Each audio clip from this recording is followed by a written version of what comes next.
Okay, everybody. We're bringing to order the joint meeting of the Finance Committee and the MTA Board. The main topic for today's meeting is the November MTA Financial Plan. Let's hear the safety announcement and then from public speakers. Your safety is of the foremost importance to the MTA. Therefore, we ask that you listen and adhere to the following instructions. If you witness an emergency, notify emergency personnel in the room and call 911 immediately. Please follow any audible instructions provided through the public address system or visually on screens in the event of an emergency. If an alarm sounds, wait for a public address announcement and follow instructions. If told to go to another floor or to evacuate the building, leave all unessential items behind and use stairwell A just across the main hallway or stairwell B down the hallway past the elevators. If you have a mobility disability or cannot self-evacuate, please proceed to stairwell D or E for assistance by MTA staff or emergency personnel. An automated external defibrillator, AED, for use by trained personnel is in the main hallway just past the elevators. If you need assistance during an evacuation, please tell an MTA staff member or emergency personnel. Thank you and have a safe day. Okay, Jonathan, are you moderating? Yes, I am. And my request, I think the board's request, is that we prioritize folks who haven't had a chance to speak yet, given the limited time. Go ahead. Will do. Good afternoon. We have 25 members of the public registered to speak today. As a reminder, we ask that all public speakers adhere to the MTA's rules of conduct and decorum. Public comments must pertain to the specific items on today's meeting agenda. I would also like to remind our public speakers that in the interest of time and fairness to all speakers, we limit everyone to 2 minutes. Please be aware there will be a warning beep to remind you you have 30 seconds to conclude your remarks. Our first speaker is Gabina Santamaria, followed by Angela Kachinko.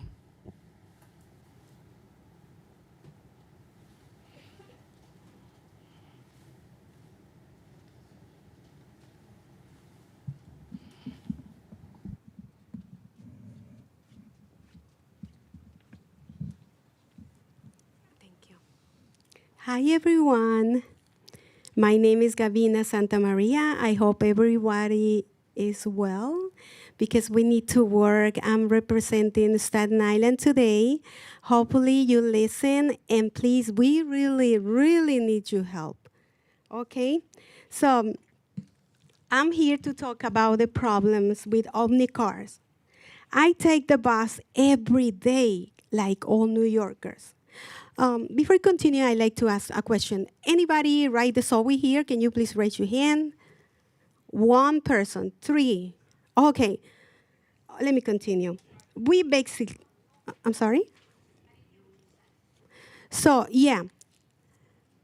Respectfully, all right, Please at the continue your end, remarks, this is not a dialogue between at the the board end, and the okay, speaker. okay. You just need We to give your remarks. basically have no options for people in Staten Island to refill their Omni cars.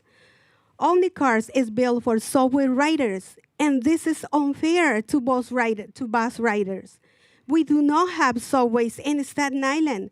We are limited in our options, and the website sometimes does not work.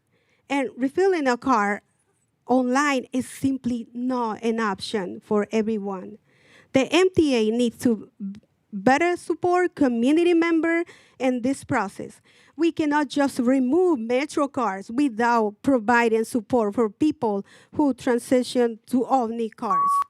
We need community meetings where people can learn about Omni, get support to sign up, ask questions that they need answer to in every borough. The MTA employers need better training so they can help riders. When the riders are struggling with Omni cars, the employers often do not have the answers. And this is a problem for Please me conclude your and for remarks. everybody. Thank you. So much. The next speaker is Angela Kachinko, followed by Trinell Thompson.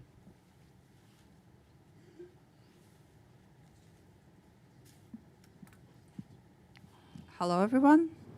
Oh, okay, hi. My name is Angela Kravchenko. I represent Stop the Noise grassroots organization and also Brightwater Towers residents at Coney Island. I also want to speak on behalf of 1,000 New Yorkers who live under the elevated trains.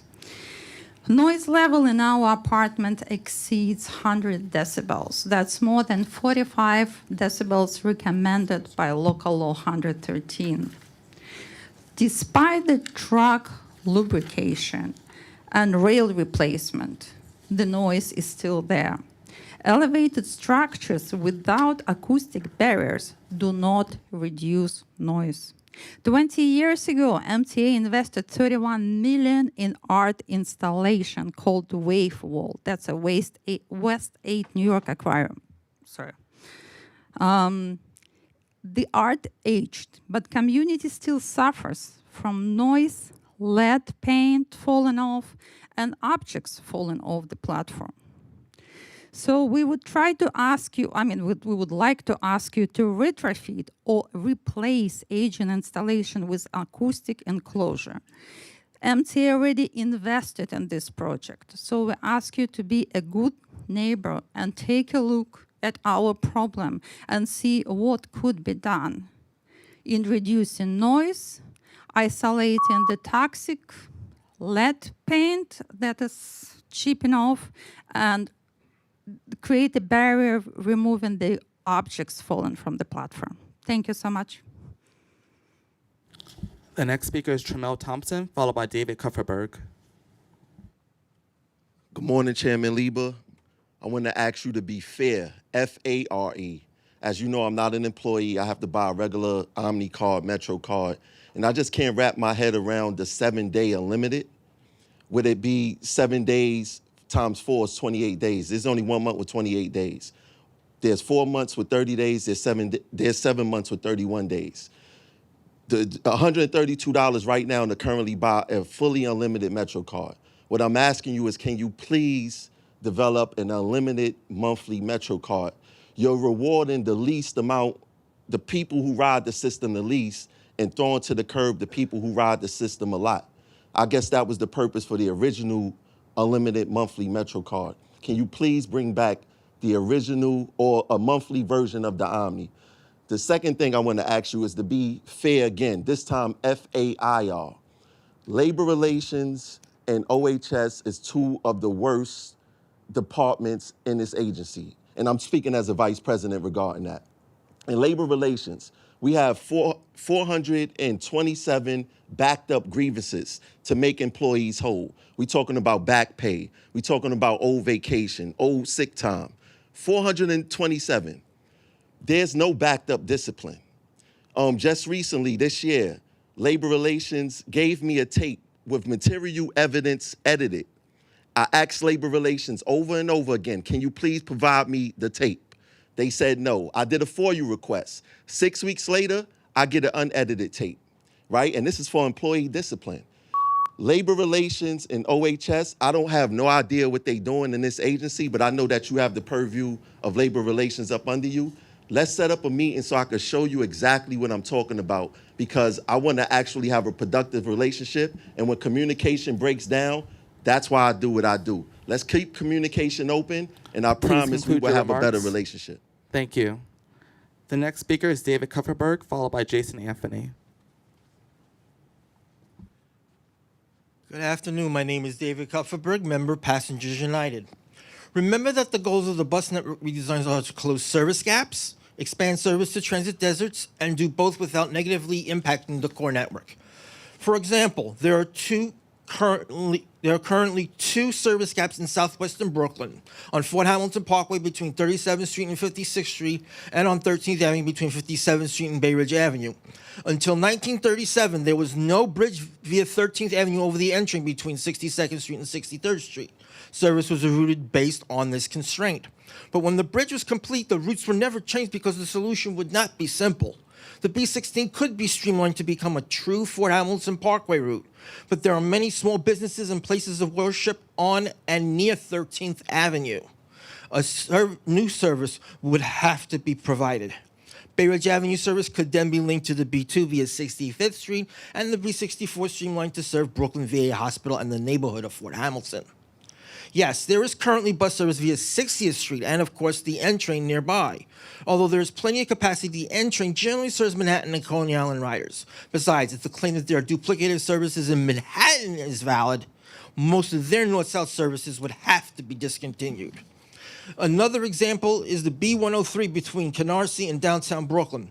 The stops added to the route more than 10 years ago in Park Slope have been very successful. The B103 has become a vital link. Do not eliminate the B103 west of Brooklyn College.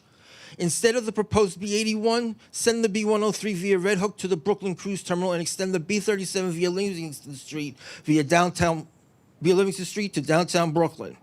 The B37 was unceremoniously cut back to the Barclays Center in 2008 with the hope of boosting ridership on the B103. The public's concerns Please conclude for your the remarks. Thank you. Brooklyn bus network Please redesign conclude your is remarks. extremely Thank you. must be addressed. Thank before- you. Okay, Jonathan, just a reminder, we welcome Mr. Kupferberg's comments, but first priority in speaking should go to folks who did not have a chance to be heard this morning, okay? Yes. Thanks.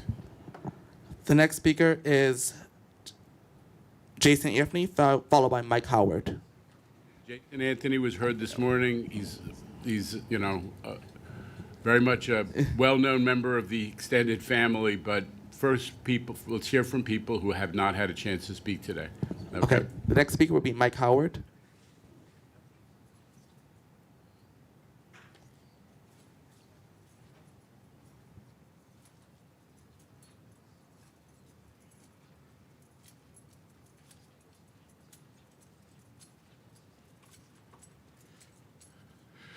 Good morning, everyone. Good afternoon. It's good to be back. It's been months I haven't been coming here.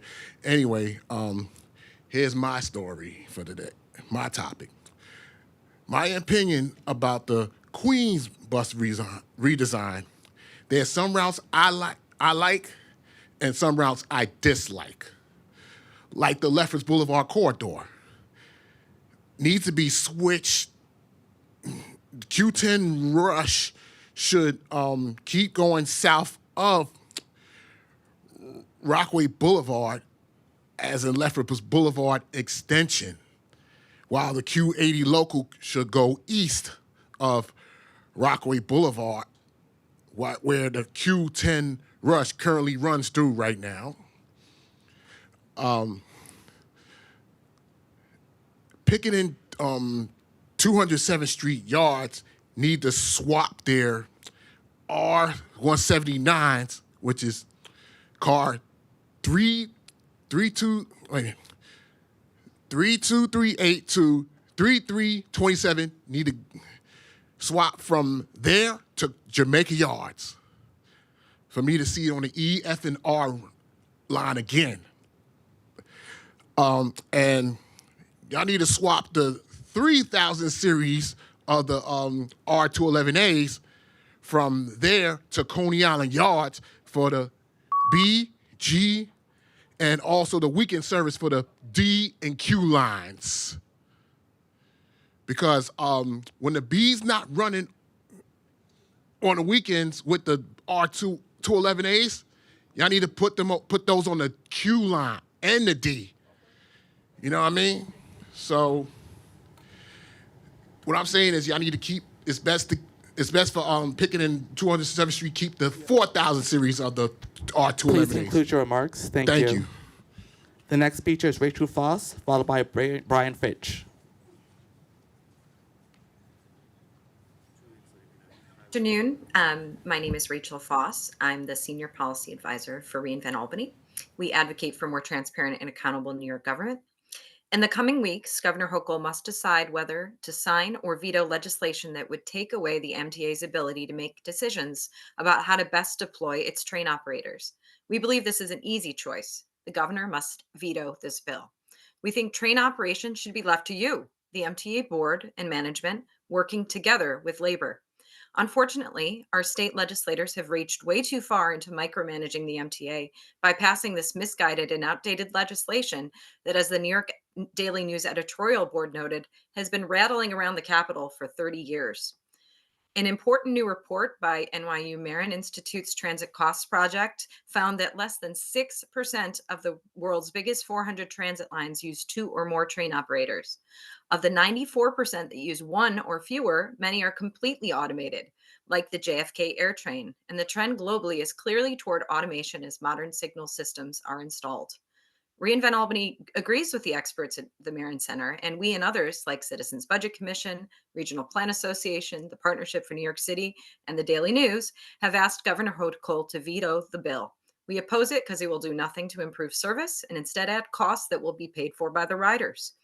The MTA board has approved billions in capital spending to modernize subway signals, including $4.5 billion in the 2025 to 29 plan, $5.7 billion in the 2020 to 24 plan. Let's not squander this investment. By taking full advantage of modern signals, the MTA can run existing trains more efficiently and put those savings directly into increased service, a win-win for riders and transit workers. Thank you for your consideration. Thank you. The next speaker is Brian Fitch, followed by Cassie Rafucci. Afternoon. I'm Brian Fritsch, Associate Director of the Permanent Citizens Advisory Committee to the MTA, PCAC. As we consider the November financial plan and move closer to a full year of congestion relief, let's take a moment to recognize the work that's gone into getting this agency on a very firm financial footing, despite lingering uncertainty around casino revenue, in sharp contrast to many U.S. transit agencies. That hasn't stopped officials in D.C. from trying to pull the rug out from under us, but we'll keep fighting in the halls of Congress and in the courts. If we weren't in such good shape, we couldn't celebrate the 219 new buses being ordered for riders today. It's an unprecedented time for bus riders, and we hope and expect the Mamdani administration will partner with the MTA to finally follow and implement the NYC Streets Plan, expand depot space, and invest in transit signal priority, as well as direct a police department to more actively monitor and enforce the law on priority bus lanes. To highlight the need for more investment from the city, last week we stood with NYPIRG Strap Hangers campaign to announce the winners of the 18th annual Pokey and Schleppy Awards, given to the city's slowest, the M42, and least reliable, the Q8, high ridership bus routes. We also spoke at length about the progress bus speeds have made since the start of congestion relief and offered a new Mazel Award for the most improved service to the M79 and SIM 32 routes that have both improved dramatically. We would also be deeply appreciative of the in administration that keeps affordability a priority by expanding the Fair Fares program. Currently, only a dismal third of eligible New Yorkers are enrolled. The program needs automatic enrollment yesterday. Coupled with an expansion of the program to at least 300% of the federal poverty level, fully free fares for the lowest income New Yorkers, and adding the commuter railroads and express buses as options, we could take this program from a good idea to one that truly transforms how people move around the city. Thank you for your comment. The next speaker is Cassie Rafucci, followed by Eric Roman. Good afternoon, Chairman Lieber and board members. My name is Cassie Rafucci, and I'm a member of Passengers United. Today, I would like to speak about a situation that I had with Accessori. So I was on an Accessori vehicle this past Sunday, November 16th, and I was on a broker vehicle, and the driver did not have a seatbelt on. So I had to personally say to the driver, please kindly put your seatbelt on, because he was driving without a seatbelt while transporting me to my destination. And myself, as a member of Passengers United, we would like to have the MTA not eliminate transit operators and conductors. We feel, as members of Passengers United, we should have the train operators and conductors be a part of the transit system while people are traveling. And with Accessori, I was waiting for an Accessori one day, and I have the AAR app where I was tracking my ride. Twice, 2 vehicles came up on the app, and they told me that it was going to be a red Nissan, and then another one was a black Toyota. I kept getting different information. Then when I contacted Accessori to inform them that my vehicle did not arrive, I wanted to know the status of my ride. I was told something else. Then I get a call from a driver stating that they were coming, and then I don't have the information on my AAR app. Then one vehicle comes with a female driver, and the female driver shows me my information on the iPad, and it has my information, but wrong destination address when I stated that I was being traveled to the city. Then I get a male driver who I spoke to on the phone, and they come over, and I see the vehicle going in a vehicle that has front end damage. And I felt that I was unsafe while traveling on the accessorized vehicle as an accessorized passenger. Thank you very much. The next speaker is Eric Roman, followed by Maurice Wells.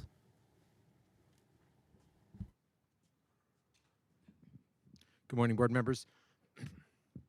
I'm Eric Roman. I'm the Northeast Director for Jobs in America.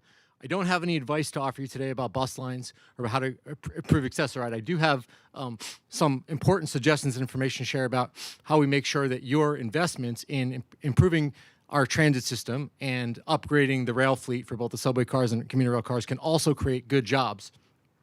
We have been coming to this board for months to urge you to use the historic investment you're about to make of nearly $11 billion in purchases of rolling stock to ensure that good jobs come out of it for New Yorkers, right? To ensure good quality rail cars that are delivered on time, and also that make sure that we're paying the workers that are manufacturing those cars good wages, good benefits, and also in a fair workplace. There is an approach, the U.S. employment plan, that this agency can use, right, that incentivizes bidders, whether it's Kawasaki, Alstom, Bombardier, or any other bidder, to ensure that as part of their proposal to the MTA to sell rail cars, that they're providing good jobs, that they're committing to create a certain quantity of jobs, and they're providing and guaranteeing wages that are family sustaining for New Yorkers. We were very concerned after coming to this agency 2 months ago, sharing information in our recently published report about Kawasaki Railcar and the poor working conditions inside the plants, including here in New York, that then last month you awarded a non-competitive contract to Kawasaki. We would really like to have a meaningful dialogue with this agency moving forward about how we can ensure there's competitive bidding for these contracts moving forward, and that we're, again, incentivizing good jobs through the use of the U.S. employment plan. Thank you. The next speaker is Maurice Wells, followed by Norm Miller.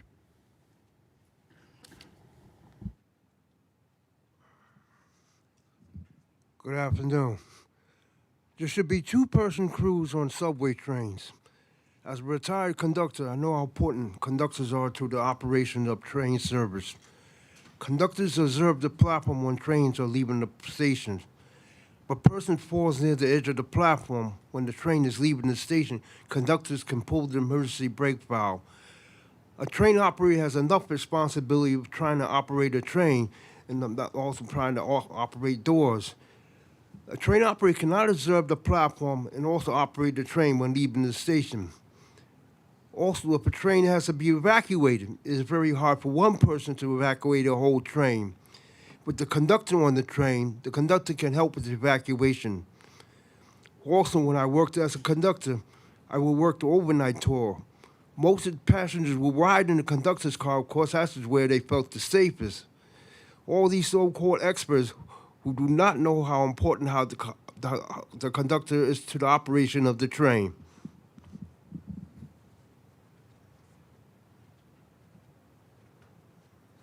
The next speaker is Norm Miller.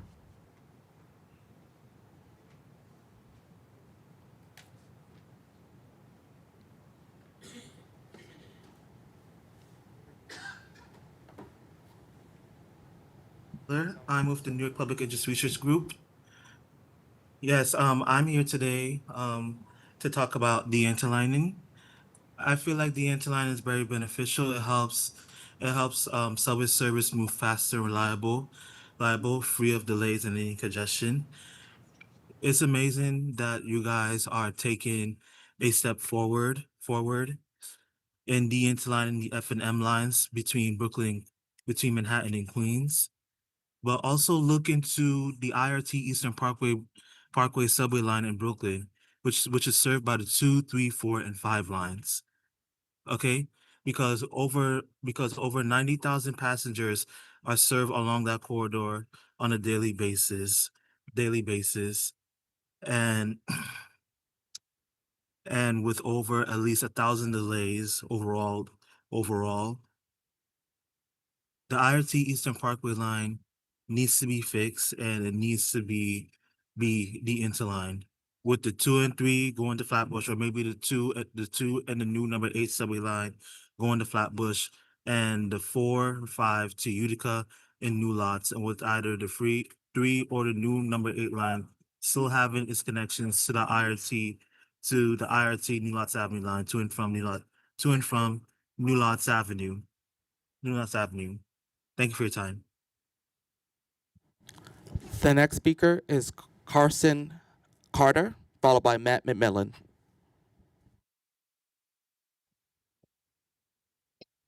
Hi there, MTA board. I really appreciate the opportunity to speak to you today. I am coming to you from Newburgh, New York, at the northern end of service attention, it seems.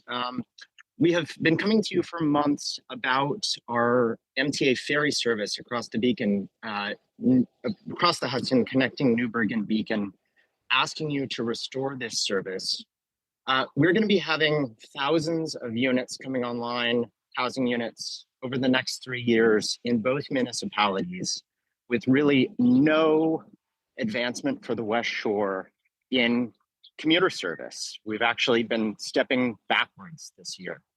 I'm part of a group called Save the Ferry that has been raising community awareness about this, and the sort of overarching feedback from people is they moved to this area, they live in this area because the MTA serves it. You are a crucial link, and this ferry service needs to operate 7 days a week. It needs to operate on an hourly schedule basis, akin to our sister service in Ossining and Haverstraw, in a way that would actually be usable to people in this region. It is a vital service going forward for the health of this place and for people's belief in the MTA as our regional transit provider. And we hope you will give attention to the restoration of this service and to expanding service on the West Shore going forward. Thanks so much. The next speaker is Matt McMillan, followed by Lolita DeVilio. Good afternoon. My name is Matthew McMillan, representing TW Local 100. TW represents thousands of members who operate, maintain, and repair New York City subway cars. We expect the MTA to take responsibility to ensure that its public contracts deliver not just trains, but good jobs, safe jobs, and fair jobs. In September, TW Local 100 president, along with members, rallied outside of the MTA buildings before participating in public comments. We shared what Jobs to Move America and Cornell University documented in their recent report. In it, 180 surveyed Kawasaki workers reported below average pay and high rates of injury on the job. When corners are cut on the factory floor, it's not just workers who suffer. The riders and communities who depend on these trains, they feel the impact. Our members at TW Local 100 also see these problems every day in our shops and yards, which is why we're baffled by the MTA awarding a $1.5 billion non-competitive subway contract to Kawasaki without resolving these concerns first. The short notice of this award speaks to a disregard of the stakeholders that have been sharing their concerns throughout this year, along with the community at large. The MTA has an opportunity to ensure that Kawasaki delivers not just trains, but good, safe, and fair jobs by adopting the U.S. employment plan, the $11 billion investment in new rail cars, a proven tool to raise standards when enforced. Just as the MTA has a responsibility to the people it serves, it has a responsibility for the impact of the purchases made. We also continue to ask the MTA to take steps to resolve the problems at Kawasaki by negotiating a community benefits agreement with Jobs to Move America and their community partners. Thank you for your time. The next speaker is Lolita DeVilio. I'm sorry. Good afternoon, everybody. My name is Lolita Devilova.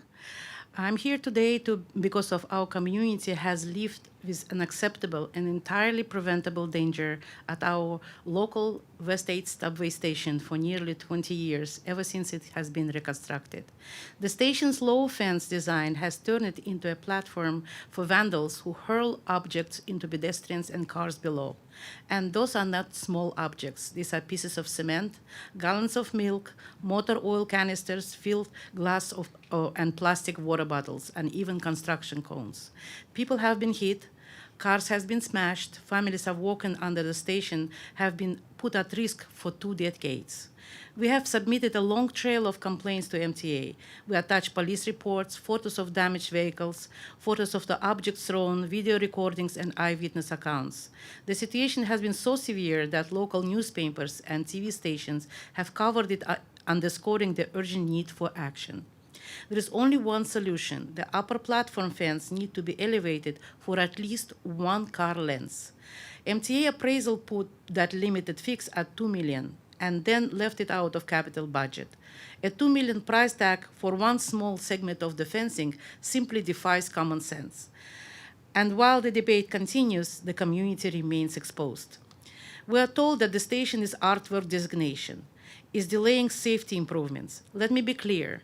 No artwork, no aesthetic choice, no historic classification should ever take precedence over human safety. Meanwhile, the station physically deteriorating. If the protected status prevents safety upgrades, then status must be modified or removed.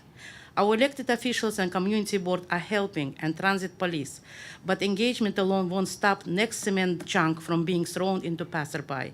Only MTA can fix this design flaw that created this danger. We're asking you forcefully and urgently. Please conclude your remarks. Thank you. I pretty much stated it. Thank you. We have reached our allotted time of 30 minutes of public comment sessions. At this time, we ask remaining registered speakers to stand by as we transition to a separate live recording. If you are a remote public speaker participating on Zoom, please stand by and wait for further instructions from the moderator. Public speakers in the room, please join us in conference room 4. This concludes our public comment session. Okay. Thank you to the public speakers. Paige, once again, do we have a quorum? Yes, we have a quorum. Okay. My remarks. So, thank you to everybody, especially the public speakers, for joining us for this month's meeting of the MTA Board. It's November. That means that for a lot of people, that brings to mind turkeys. At the MTA, November means budgets. Now, like turkey, budgets can sometimes make people a little sleepy, but this is an important operation, and the budget deserves our fullest attention. Jay Patel, our CFO, is going to present in a few minutes the latest financial plan. But I first of all want to do a little table setting, and it won't contain my usual litany about MTA's progress on ridership, on service, and on crime, and the capital program. There is good news on every one of those fronts. You heard from the agency presidents and others this morning. But today is about the operating budget, our $20 billion operating budget, and rightly so. We are about to implement a 4% fare increase come January 4th, and the public wants to know, is this agency being well managed financially? The answer, folks, is yes, and here's why I can say that with confidence, if I can operate. As Jay's going to go into more detail about, we have a balanced budget for 2026, balanced. The out years remain slightly trickier, but just take a look at how much better we are doing than we were 4 years ago. Our total deficit over the 2025 to 29 5-year financial plan period is about 0.5% of our budget. Compare that to back in 2021 when I started in this and this group came together. Back then, the MTA was looking at a $2.5 billion annual deficit, a billion with a B, and that was about 14% of our budget. We have been able to get back on track thanks to amazing support from Albany In 2023, Governor Hochul, with the support of the legislature, stood up for MTA riders. We cannot forget this, and allowed us to have enough money to stay afloat without cutting service, without doing any layoffs.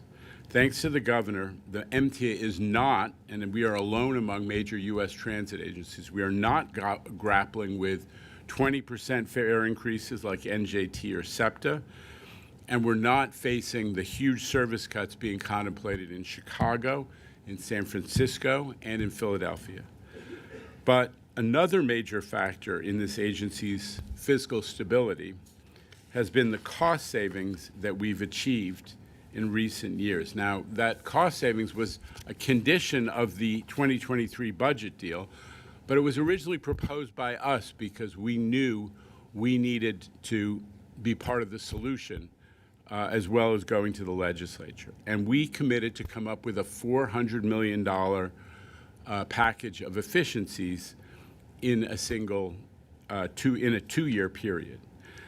And folks, not only are we meeting that $400 million goal, we've surpassed it. In 2025, we are actually hitting a $500 million level in savings, all of them without cuts or any reduction, cuts in people or any reductions to service. How are we doing it? Phase one of this cost savings program achieved the $500 million in savings through a range of improvements. For example, we adjusted the frequency of rail car maintenance based on data analysis. Increasingly, we're using data, and a lot of this is being crunched not only in the operating agencies, but also in our strategic initiatives group. But we use that to adjust the frequency with which we do certain kinds of maintenance activities. We are using technology to optimize railroad and crew scheduling. We increased energy efficiencies by installing LED lighting all over the system. And we are evaluating usage patterns on our computer systems, which are ubiquitous, to eliminate wasteful software licenses. Everybody knows that somewhere on your computer are all kinds of licenses that are for software products that you don't actually use. We went through the whole agency and make sure to get rid of those, make sure we weren't paying for what was not being used. We renegotiated all of our deals with cell phone carriers, and we took away cell phones and laptops and iPads from folks who weren't using them. And as I always say, I know because they took away my iPad. And we're realizing savings on from the transition to tap and ride, which is not what motivated us to move to the more modern system, but not having to go around and collect money from all those MetroCard machines is going to save money. Now we are taking the next step. We're shooting for another $250 million in annual efficiency savings. The plan that Jay is going to present has us going from a 2027 deficit that was $345 million when you saw it back in the July plan. It's down to $160 million, with additional reductions in deficits to come in 2028 and 2029. As a result of these plans for additional efficiencies, the November financial plan significantly cuts the projected deficits in the out years that we had been looking at back in July. All told, we expect to achieve more than $2 billion in cost savings over the next 4 years, $2 billion. And we're cutting costs. I'll never stop talking about this, so apologies in advance. We're cutting costs while we're running a ton more service than before COVID, and this is true on all our operations. We have more service on 13 subway lines, including the A and the L, as Demetrius announced last week. We are running more bus service, in large part because of the additional $35 million that we invested in the Queens bus system as a result of the bus network redesign. We are running more railroad service across the board. And the cost savings are being delivered despite the fact that we're spending $300+ million a year on operating that Grand Central Madison facility in the basement of Grand Central Station, a 700,000 square foot facility that we didn't have in our budget from before COVID. So figuring out how to do more with less has been the daily priority of the MTA these last few years, and I think we're doing it pretty well. We're also focused on the transition to tap and ride. This week, Shanifa, Demetrius, and the customer service team have been out helping folks trade in their old Metro cards for free new Omni cards. We want to get the last few holdouts on board by the end of the year to make the transition. We are nearly at full adoption of Tap and Ride. 90% of customers have switched from MetroCard to Omni. All the new vending machines for Omni have been installed, and we're well ahead of where we expected to be in terms of the penetration of Tap and Ride among our riders. We didn't expect to be at 90% at this stage. We're ahead of the plan, and the finish line is in sight.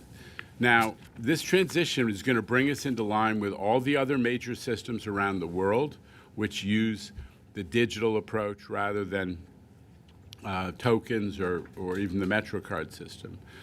The advantages are clear. We heard from the podium some real concerns that we are in the process of addressing about transparency and certainly the mechanics of Omni. But it is a huge thing that you don't have to anymore put 20, 50, or $100 on a MetroCard in advance. You won't anymore have to prepay to get a $34 weekly or $132 for a monthly. In every one of those cases, people were being asked to front the MTA money. It's a loan. And in many cases, they weren't fully using the benefit of it. And the MTA was, in effect, getting money, in effect, for free from riders who weren't using the full benefit of those unlimited cards.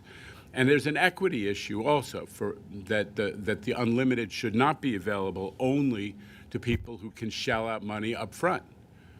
And we are moving in the right direction. So as I said before, Tap and Ride is going to unlock a lot of new equity advantages, but also new possibilities for us to address challenges of affordability. Affordability is a priority that we share with the mayor-elect. I was asked this week on the Brian Lehrer Show whether we are expecting some friction with the new administration. What I said was, no, we are thrilled that transit got so much attention in the mayoral campaign in general, and in particular from the mayor-elect. We are blessed to have a pro-transit governor who has done enormous amounts to keep the MTA in good shape and to help us move forward. And we're blessed to have a pro-transit incoming mayor. That's where we want to be. Are there differences to work out about how best to support the affordability agenda? Yes, but it shouldn't be lost on anyone that we've never had a more pro-transit combo in City Hall and in Albany than we are looking at starting in 2026. This is a positive moment for the MTA. It's positive for our riders, and it's positive for everybody who cares about transit in New York and in the United States. So with that, let me turn it over to Jay to go through the budget, and then we'll take questions and get into the details. Jay. Thank you, Chair. So before I get into the details, I just want to give the board sort of set the stage for what the November plan is. It includes the 2025 final forecast. It's the 2026 final proposed budget. It updates any changes to revenue and expenses. And also, as a reminder, no action is required of this board today. The board is asked to review the 2026 budget, ask questions, and then we'll take a vote in December for the 26 plan. Before I go into all the details, I just wanted to say that I think, we should be really proud of this budget and where we stand as MTA in our fiscal stability and responsibility on the budget. We are as you heard the chair say, one of the first agencies to resolve our fiscal cliff issues, and that is why today we can present a budget with very small deficits that are less than 1% of our total operating budget. So one look I want to give the board is the results for 2025. We have 10 months of data. Overall, we are on budget for revenues and expenses. In fact, the expenses are below budget by 1.3%. Fare box revenue and toll revenue are on budget. Dedicated tax receipts are slightly above the forecast. PMT and our mortgage recording tax are a little bit higher than what we had projected originally in July. Operating expenses are $175 million below budget year to date. Most importantly, results incorporate the $500 million in operating efficiencies already built into the budget, and as you can tell, they're being achieved by each of the operating agencies and the HQ departments. As the chair noted, we're still spending less than 25 than we did in 2019, even as we increase service and support growing ridership. So let's get into the details of the November financial plan.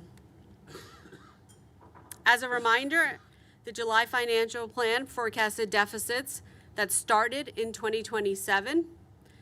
They started at $345 million, growing to $428 million in 2029, for a total of $1.1 billion of deficits in the 5-year plan. For November, we've done is, through operating efficiencies, decrease those deficits. In fact, in 2027, the deficit is about half at what we had projected in July. Overall, the total deficits have shrunk by $400 million to $700 million over the plan. One of the primary drivers is the next round of MTA operating efficiencies, which will build on the progress that we started in 2023.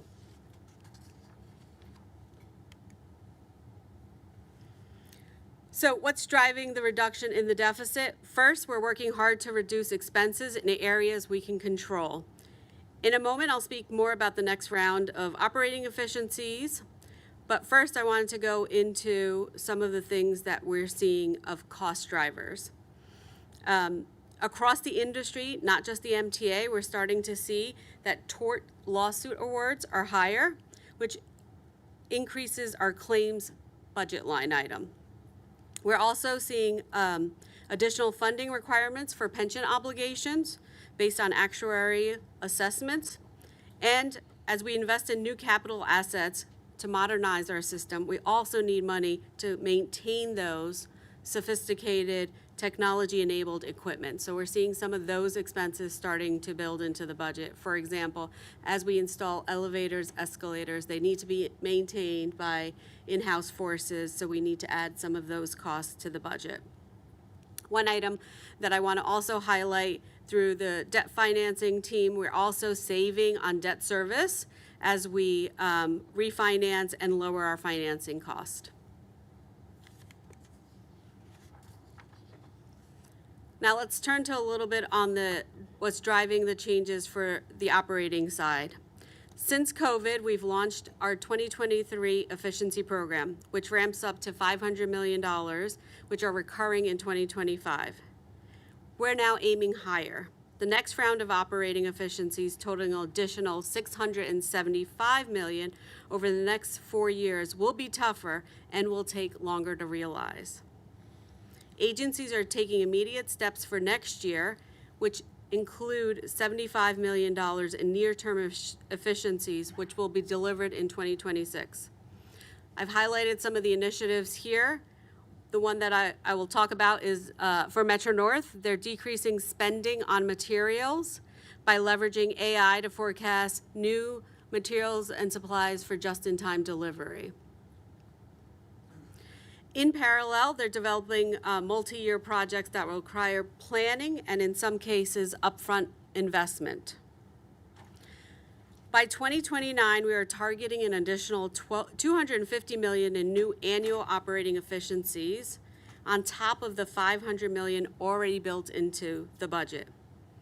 What that means is by 2029, $750 million in annual recurring efficiencies will be built into this budget. We'll continue to keep the board closely updated as we advance those targets.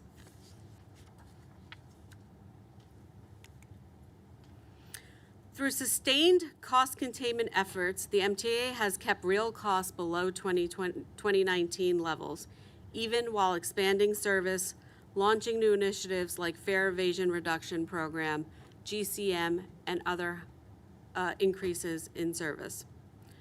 Although pressures such as healthcare, pensions, and debt service continue to grow faster than inflation, our operating efficiencies program ensures we manage what is within our control and use our resources cost-consciously as possible. As a practical matter, we are still cheaper than what we were in 2019. Next, let me walk you through some of the trends reflected in the November plan. A reminder, Farebox was once 38% of our revenue. Now it is down to 26%.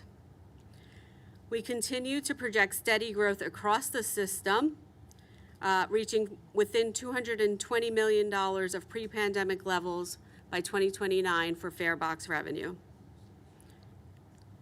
A little highlight on this chart, the green is the bus revenue from Bus Farebox. In 2025, we're projecting $877 million, which grows to $1.1 billion in 2029. That's 20% of our total Farebox revenue. Subways is $2.9 billion, or almost $3 billion in 2025, growing to $3.4 billion. And the railroads currently projected at $1.3 billion, growing to $1.5 billion. Subways and buses represents about 80% of our total Farebox revenue.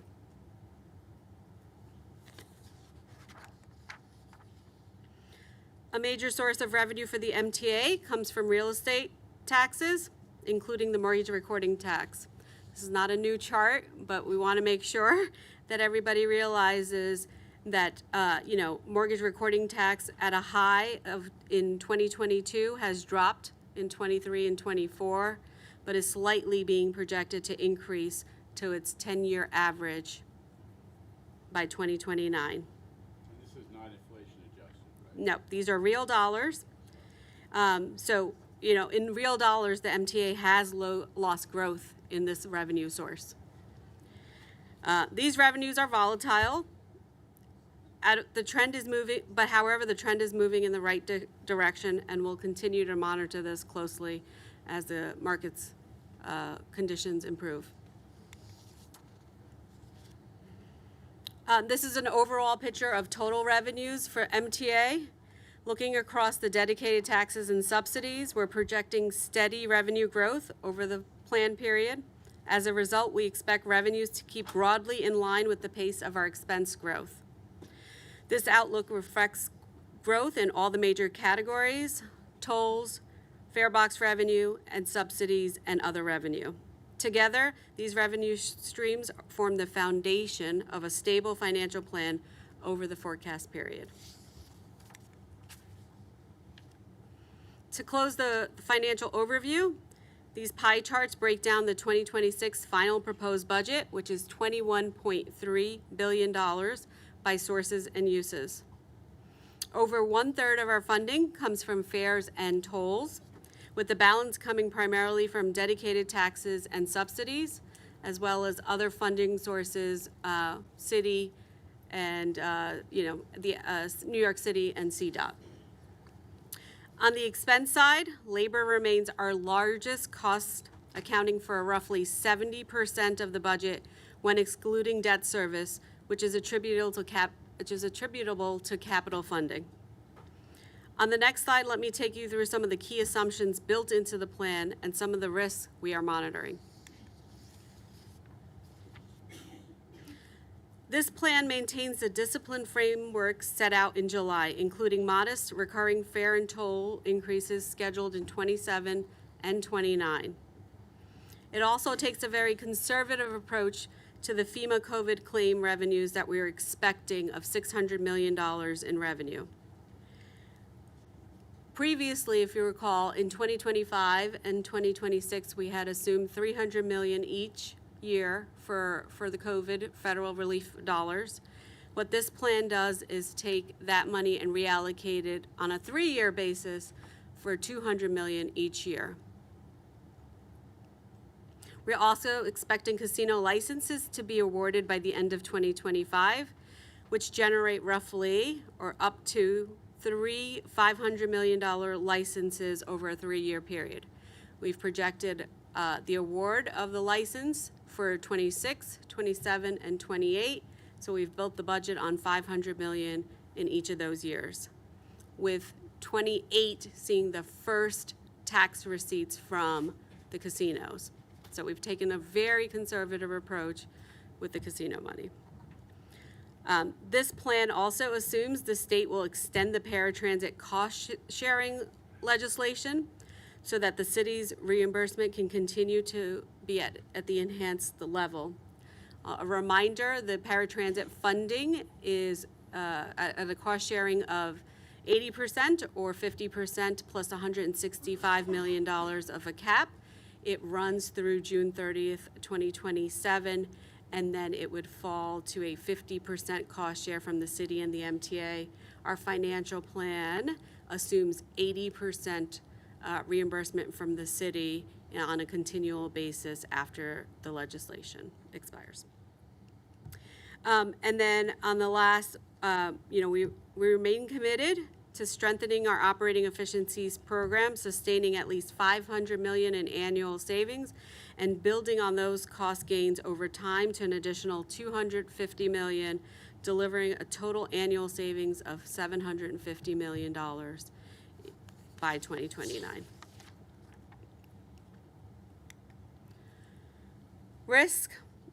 We always want to highlight any risks that we see in the financial plan. The first one is if there's a slower economy, particularly a weaker real estate market. This would reduce our dedicated tax receipts that help fund the MTA. I went over the casinos. If there's a risk casinos not being awarded, we would lose about $500 million on an annual basis of one-time revenue from them. FEMA, again, I've taken the conservative approach in the budget, but it is a $200 million annual for 3 years. Labor increases, as a reminder, wage increases are budgeted at 2% in the financial plan starting in 2026. Anything above a 2% that's not paid out of the contract itself is a cost to the MTA, about $150 million for each percentage point of an increase. And then paratransit funding, the legislation extension is required to maintain a balance in the financial plan.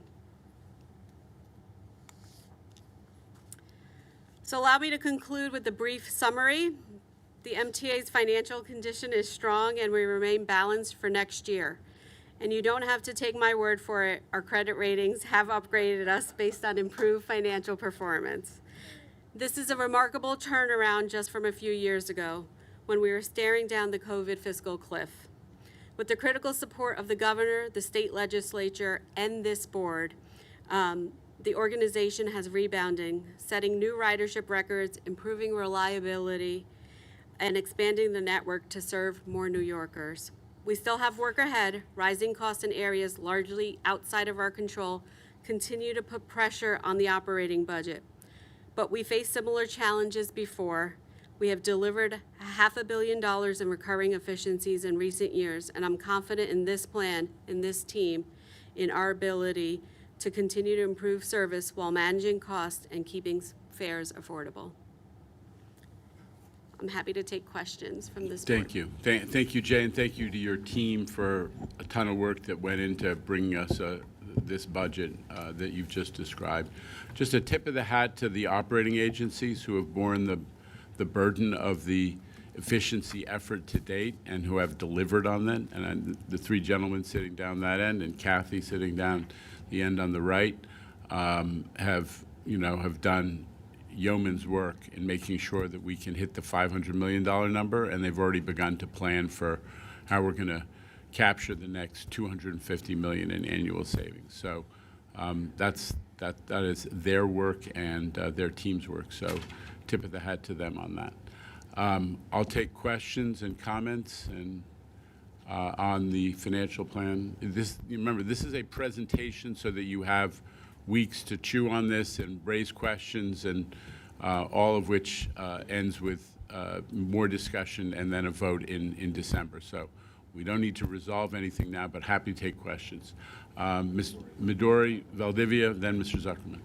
Thank you, Jay. Appreciate the presentation. Would love to get a list. I know you usually have something called like the budget reduction program and line items. If board members can be provided that list as well as the operating efficiencies list as we mull over this plan, that would be really helpful. Thank you. I would just say that the summary document, volume 1, is posted. It includes the budget reductions and a list of the operating efficiencies, but we'll make sure we'll send those pages separated to the board. Mr. Zuckerman.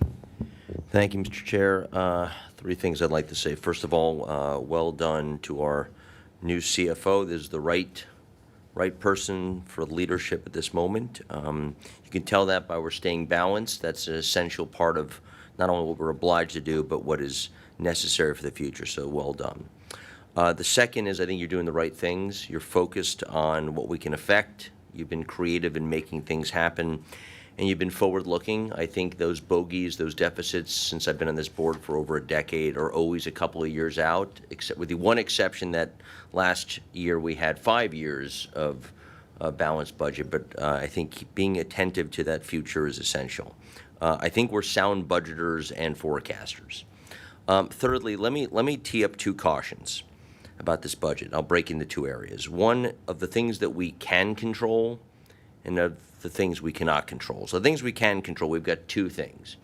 We have a series, and I applaud you for finding costs in the costs that we can control, the, if you will, the adjustable, attainable costs.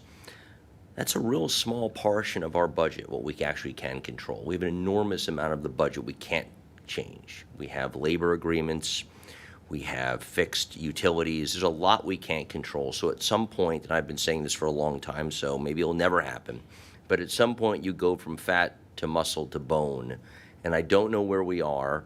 And I do say, I agree with you, Mr. Chair, our operating agency presidents have done a great job finding those opportunities. But at some point, you're going to run out of things that you can control, and you have to start addressing the things that we don't have direct control, or change the fact that we can't control them. And obviously, fares, you're being very judicious about, having very predictable 2% a year roughly, below inflation fare increases. That does give us the need or the opportunity, if things get bad, to drive fares up. But I want to also talk about the things we can't control. A lot of the revenue streams we have seem heterogeneous. We got real estate, we got the payroll mobility tax, the petroleum business tax, we got the urban tax, we've got credits and subsidies and grants from all kinds of agencies. Sometimes I can't remember the alphabet soup of all the things we have. And they're diversified. And if anyone here has any stocks, you know that if you have about 20 stocks, you're kind of diversified and you miss out on the shocks of any one stock. Except if anyone's been tracking the stock market, you kind of know it's all kind of correlated, that it all kind of moves at the same time. And I think that's sort of the same issue we face with all our heterogeneous or supposedly heterogeneous sources of revenue. If the economy of this city or of this state or of this region starts to sputter, it's going to affect real estate. It will affect ridership. It will affect the payroll mobility tax. It all comes together. And I think it is very incumbent upon this board to continue speaking, talking softly, and maybe even yelling about the need to keep a stable economic environment for all economic groups in this city. Because if we undermine the health of the economics of this region, it's a real problem across the board. And you're doing everything you can with the things we can control, but boy, let's be mindful of the things we can't. Thank you. Well, it's really good points. I mean, I would call attention, sort of, thank you, Neil, and thank you for always being, one of our leaders on thinking about budgeting and financial plans. Among the things that we officially don't control but are on Jay's level of risk are things that we could have, each of us has political and other relationships, we could have input into. The FEMA, the FEMA risk is real. We have a $600 million nut of what FEMA owes us for COVID-era cleaning that took place at the beginning of the pandemic. And that was, we put in the application, or the state put in the application, and money was promised under the first Trump administration to fund that. But it hasn't yet come from Washington. That application's been sitting for a while. So there, we all of us, and I'm looking at, Mark, we need to talk to the delegation from Long Island that may have some influence here, and we need to all of us marshal our relationships to make sure that that promise, which was made under, again, the first Trump administration, not a Biden-era promise, is made good on. Likewise, the paratransit formula, which is in effect penalizing the MTA for all of the incremental growth of our ridership, because the 80% cost sharing by the city has been capped, and we're well above that cap in terms of costs and ridership. That needs to be changed. I'm looking over at my labor friends. That needs to be changed also. All of this has an impact on our ability to deal with our labor agreements, which are coming due, obviously. And we need to make sure that we don't, that the paratransit formula does not continue to penalize the MTA for doing a good job in attracting more paratransit riders, which is what it's doing right now. And finally, the tort issues. Torts have been soaring as a piece of our budget. That's the claims for, civil claims for slip and falls and all kinds of negligence claims and so on. It's a bigger problem in the state of New York. It's not a secret that insurance is exploding in the state of New York, but we actually have to pay out claims, and the experts are telling us you need to carry bigger numbers in your budget, right? So all of those things are risks to this budget that the board, as well as management, can have some impact on as we move towards another legislative session. So discussion to follow, but I just want to make sure we're all clear that those are big risks for us, and we need to work together to address them. Other questions or comments at this time? Melva Miller. Thank you for laying that out, Chairman, about the risks. And, there's probably some we didn't mention, but I was wondering if this board or even the committee has performed a risk management exercise to think about those risks, categorize them, and then come up with mitigation efforts as a board, not necessarily just as, as an agency, but how the board can also help and put actual steps to mitigate some of these risks. Yeah, I mean, I called it out because I think we want to do that, have that discussion together between now and the end of the year. So going into the legislative session, that we're all firing on all cylinders on those couple issues, and maybe others as well. So happy to schedule something that's specific to those risks and all the risks, if that would be productive. Happy to schedule it. Okay. Other questions or comments? Plenty of opportunity. Please. I say to the board every year, please, submit the questions through the normal channels, or just let us know what issues you may want more information on as you evaluate what's been presented today and what's been submitted through Director's Desk. But this is, I think this is a really solid plan to build on. Remember, 0.5% of deficits is a long way from where we were a couple years ago, so well done. There's no vote that's called for, obviously, this year, so we do have to take some actions. Yeah, Finance Committee, the Finance Committee process. Jay, so go ahead with the regular Finance Committee process, if you would. Sure, we have one action item for finance.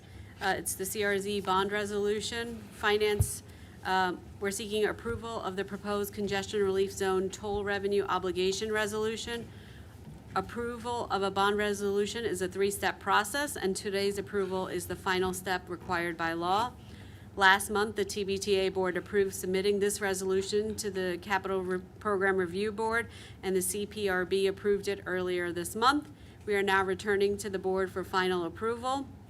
As we discussed last month, this resolution will enable us to deliver the $15 billion portion of the 2020 to 2024 capital program and fund key transit and commuter rail projects.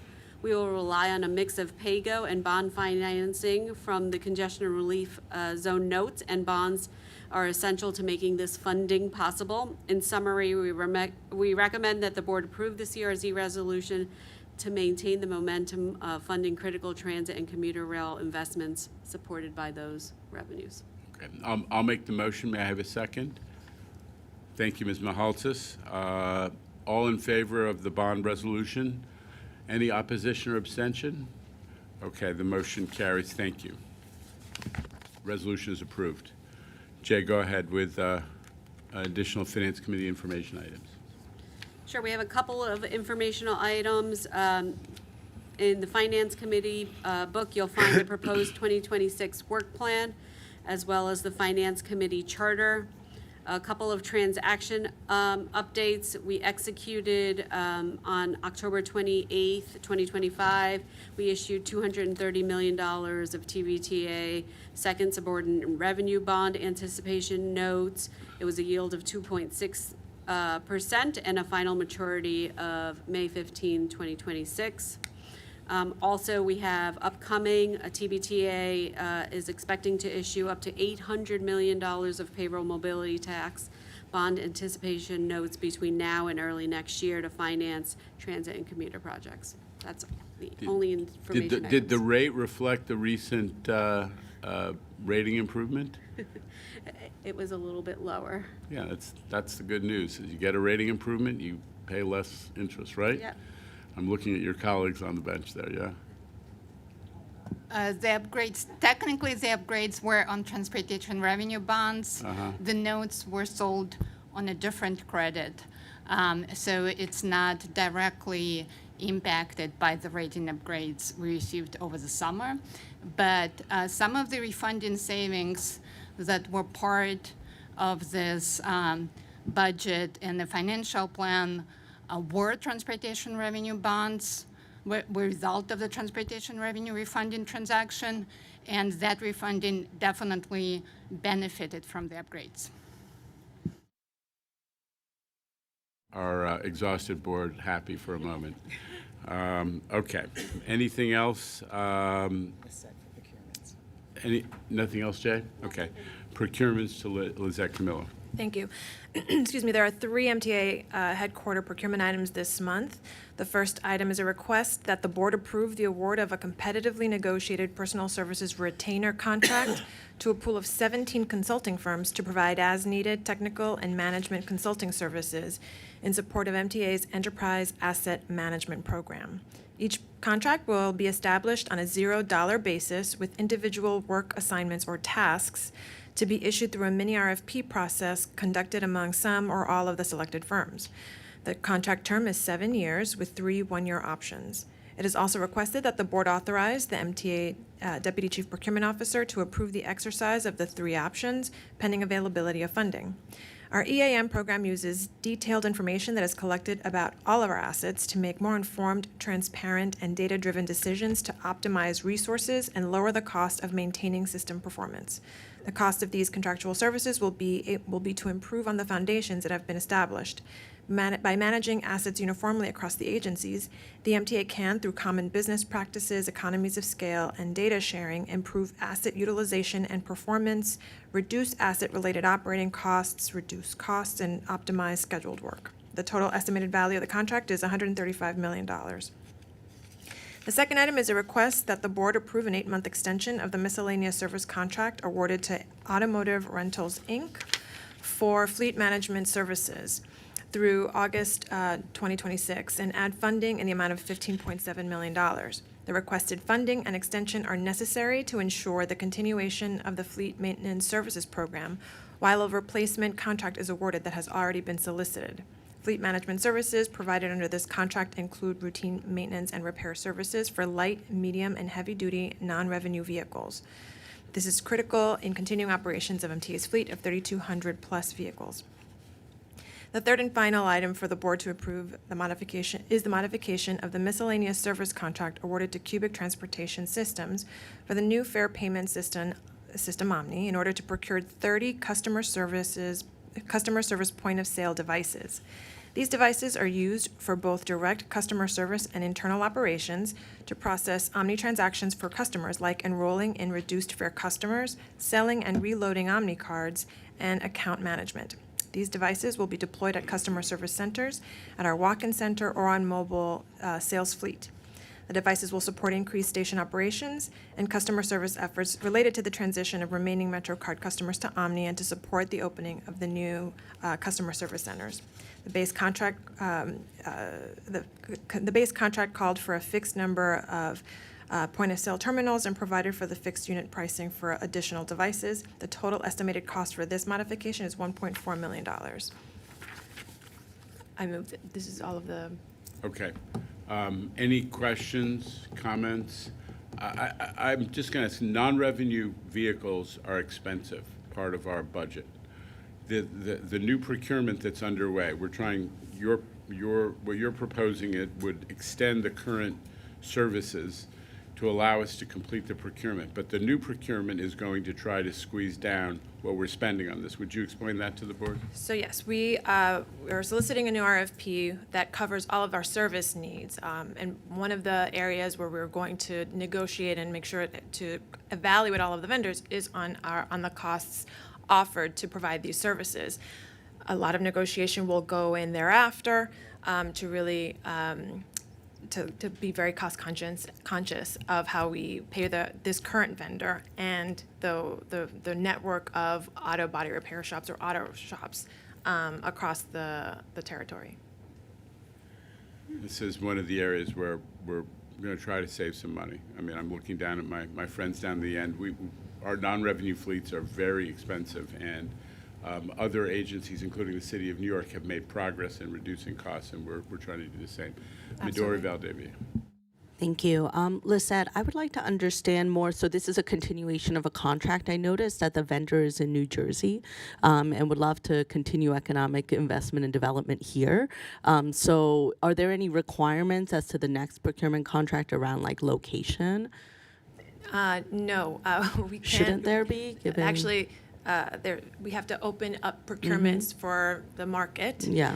We actually aren't able to require a geographic requirement as long as they can actually perform the services that we need and require. And they would be cheaper potentially. And I assume when you did the procurement last time, that was cheaper than. We actually, yes, we use the same vendor that the city uses for the same services. Thank you. Questions? Okay. I'll move the items. May I have a second? Looking around. Thank you, Dr. Rizzo. All in favor of the procurements? Any opposition or abstention? I abstain on the, I vote no on the cubic. You want to articulate? I think we should figure out all the other problems we have at cubic before we give them more money. Okay. Yeah? Sorry, I don't know if we can open this up for discussion or if we can even vote on the three procurements. We already voted, but Yeah, we can. There's a motion on the floor, right? All right, but there was a vote underway, but Yeah. if you want to. No, I mean, you know, You I can also. comment after the fact. Yeah. Yes. So Go ahead, please. I abstain or as well, but I will comment after the fact since there's a vote on the floor. Okay. You're abstaining Hang for on. cubic? For cubic, correct, yeah. All right. Just to be clear, this is the acquisition of. I know. Of technology so that we can actually service the customers in the customer service centers. Okay. So you're abstaining and you're voting no. All right. Okay. Well, I think that's completed the item. Let's go. Go ahead. Hi, thank you. I'm also voting no on the cubic item. Thanks. Onward. So we have 2 no votes and abstention. We have 1, 2, 3, 1, 2. What? 4. It should be 4. 1. It should be 4. So it passes. Okay. Okay. We have the items carry. Thank you. Mr. Florio for the real estate items, please.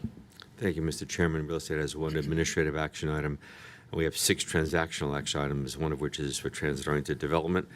Paul Januszewski of MTA's Transit-Oriented Development Group will present the second transaction item. The first is an administrative item for Metro North Railroad, and it's an amendment of the Grand Central Terminal event fee schedule policy. This is to take a fairly antiquated pricing system and make it more market-driven, in line with what other venues are charging for events. The second item is the sale of Hudson Yards development rights to the related companies, and Paul, I'll turn it over to Paul. Thank you, David. This item includes 2 requests. First, it's to approve MTA policies and procedures governing the sale of Eastern Rail Yards transferable development rights, or TDRs, and authorization to proceed with future TDR sales. And second, to approve the next sale, which would be 110,227 square feet of TDRs. In 2006, the board approved a rail yards agreement between the MTA and the city governing the sale of TDRs from the Eastern Rail Yard. This agreement permitted the city, through its subsidiary HYIC, to administer the sale of TDRs and to keep revenues for the first $200 million in TDR sales plus interest. After reaching that threshold, future revenues from TDR sales go to the MTA per that agreement, and the MTA would have an option to take over as administrator of these sales. City passed this $200 million threshold in 2017, and the MTA has been receiving all revenue from TDR sales since that time. The MTA is now electing to take over as administrator of future TDR sales. So today we're seeking approval of a pricing policy document governing the TDR sales process. MTA previously approved this pricing policy when the city was administrator, and we're now updating it to reflect the MTA's new role as administrator. We're also seeking authorization to proceed with future TDR sales as governed by this pricing policy. And then lastly, we're seeking authorization to proceed with the first sale of TDRs with MTA as administrator, which, as David said, will be a sale to Related of 110,227 square feet of TDRs at a price of $25,076,711. Thank you. The other MTA item, Mr. Chairman, is a lease with 111 Washington Avenue LLC. It's a relocation of the Government and Community Relations Office from one suite to a brand new one at 111 Washington Avenue in Albany. The fourth item is also an office lease, an extension of lease for transit at 2735 Jackson Avenue for administrative office space. And the final 3 items are for the MTA Long Island Railroad, and they include retail space with Mohammed Afzal at the Long Beach Station, a lease renewal for Alzamora Commercial Holdings for EAP office space at 300 Old Country Road, and lastly, a license with Liba Realty for the use of right-of-way for adjacent storage and parking under the viaduct in Valley Stream.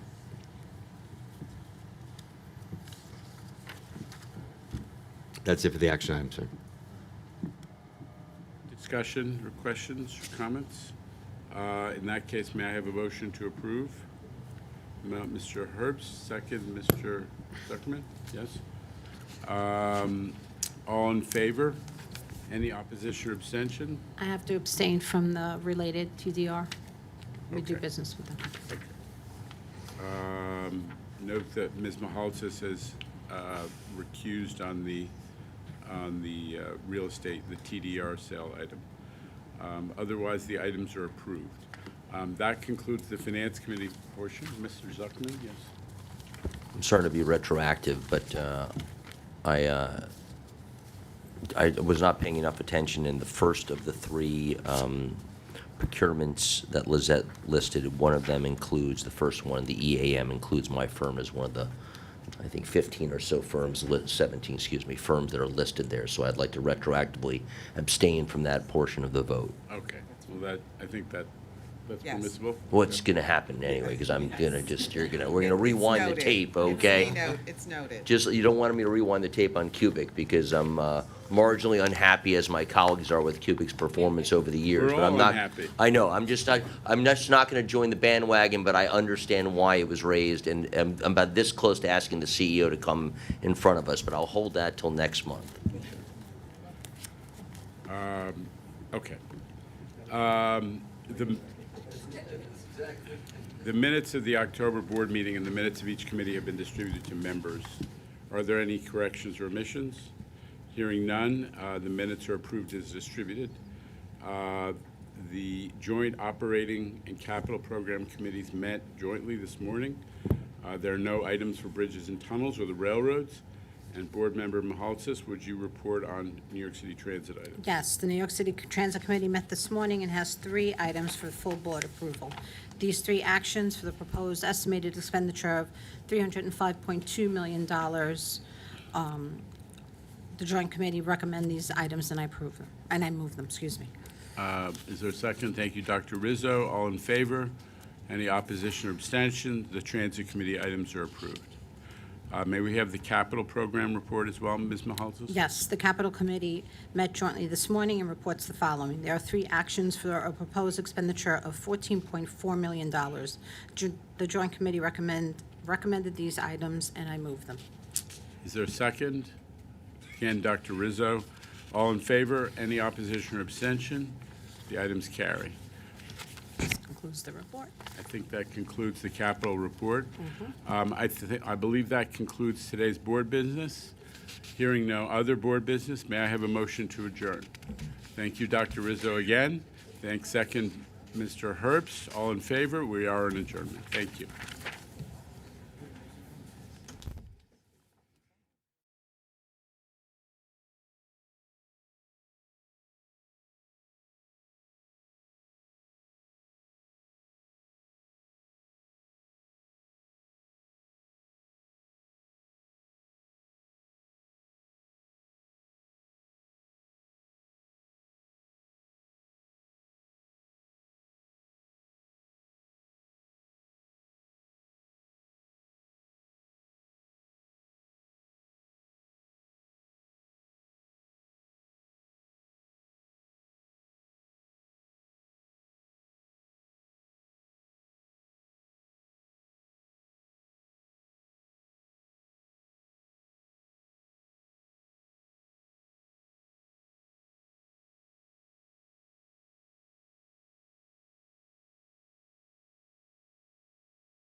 Check 1, 2, 3. Hey, hey, hey, 1, 2, 2, 2. Hey, yo, hey, check 1, 2, 3, 4. Hey, hey. Check, check, yo, yo, hey, hey, hey, 1, 2, 1, 2, 3. You hear me all right? I just brought it up to committee. Cool. It should be at whatever we used last time, which was good. All right, cool. All right, this is all set. Yep, never mind. Good. Check 1, 2. Hey, hey, hey, 1, 2, 1, 2, 3. Hey, hey, hey, check 1, 2, 3, 4. Cool.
Yes, just a test.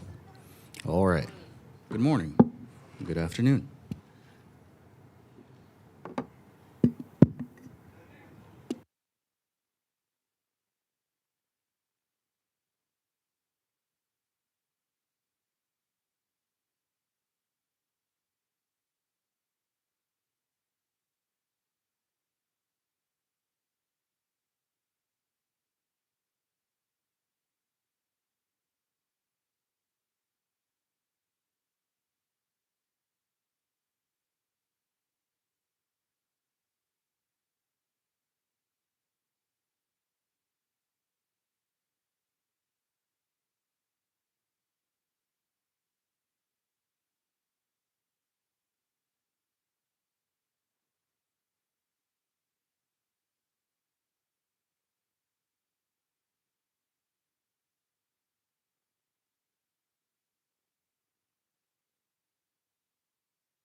You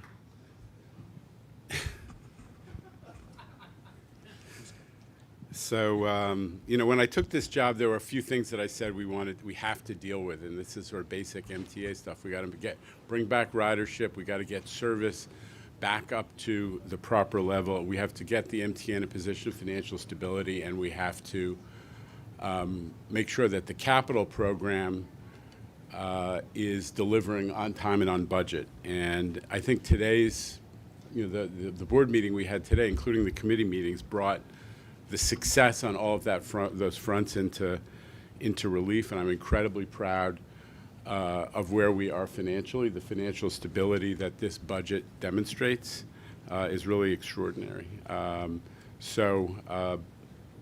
Not to be overlooked, the crime numbers are amazingly positive.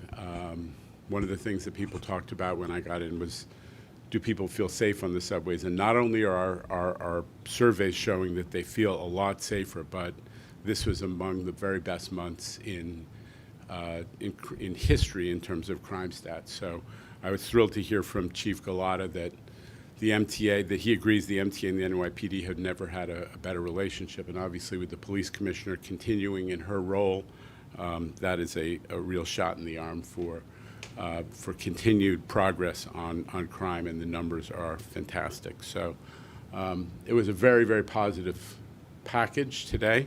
But then again, we want to hear from our friends in the media about what they are interested in. So here we go. All right, let's start today with Dave Colon of Your Streets blog, everybody. Dave. Squeaky wheel gets the grease. Jano, this is the first time in a few years that when the budget season starts in Albany, there's not going to be some kind of hair on fire MTA financial crisis or big financial package, or the capital plan kind of thing that you guys are up there asking for. But there is going to be a lot of talk about transit affordability, quote unquote. The governor has her nebulous ideas about it. The incoming mayor wants to make the buses free. I'm curious what you guys see as your role in this, what you want out of it, what you hope legislators understand about the MTA. And I just had a quick one after that. Dave, you're right, that it is a sign of how much progress we've made, that unlike 2023 and last year or this year, with the capital program debate in Albany, we haven't got a huge agenda. So that is a sign of progress. The capital program, biggest ever, is in solid shape. The operating budget you heard about today is in solid shape. We don't have zero agenda, but we're going to be, it is. You're absolutely right that it is a much more focused agenda rather than a huge financial challenge.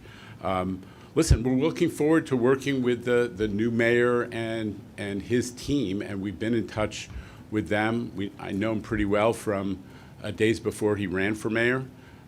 We have a good relationship, and as I said in my remarks, ain't nothing like having both a really pro-transit governor and a pro-transit mayor. Obviously, there's going to be debate about mechanics of accomplishing affordability, but we're thrilled to work with this duo and with a very pro-transit legislature in the session to come. Can you just give us an update on what's going on with the Amtrak on Penn Access? Are you guys any closer to getting you wanted to start service in 2027? Yeah, the Amtrak is, Jamie's here. I don't, there's not too much news on that front. Amtrak has said in principle that they're interested in discussing starting service, but they made it contingent on a reduction in Long Island Railroad service, which is a non-starter. We obviously want to start the Metro North service to deliver for people in the East Bronx. The elected officials in the Bronx are really ticked off about the way things have unfolded. And what I said during the board meeting, I really want to emphasize, is I just want the same kind of accountability for Amtrak that all of you and the public expect from the MTA. Amtrak has no accountability process for their projects.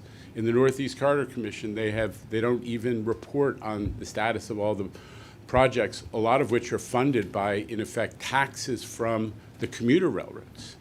They can't even report on the status of the projects.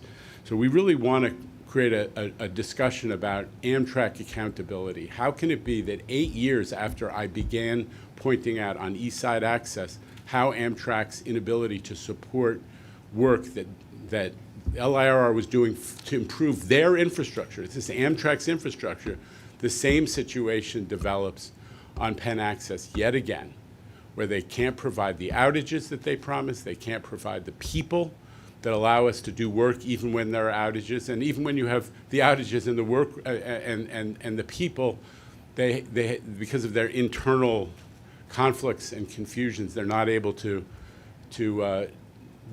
provide operations that allow us to get work done. So we just want an accountability discussion. We understand there's going to be a fight about money, but we want to create a culture of accountability, an environment of accountability, and most of all, we insist that they let us on the railroad so we can run service in 2027. Metro North runs 20-plus trains an hour frequently on a 2-track railroad in their territory. Amtrak runs 3 to 5 trains an hour on the Hellgate line. They can accommodate 3 trains an hour for Metro North as well. All right, let's move on to Samantha Liebman of New York One. Sam. Thank you. This meeting killed me. I have to be live in 40 minutes. I'm terribly sorry, Sam. Anything we can do to make it up to you.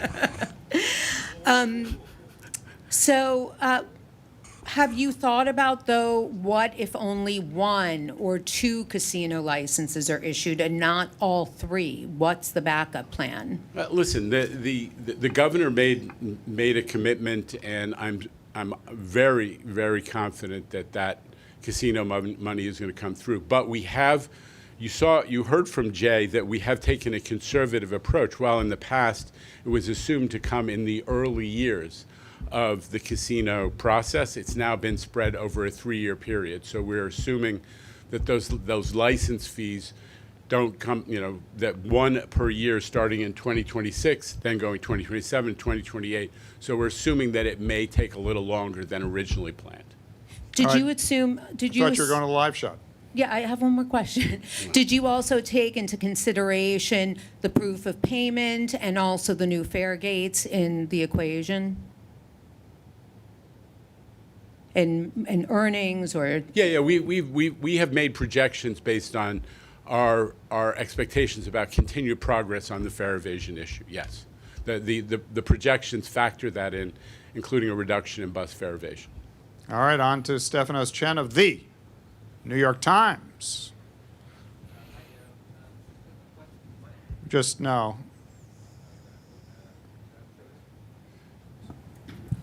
How's that? Good. Hi, Jano. Hey. Just a question on the switch over with Omni and getting rid of the last MetroCard purchases by end of year.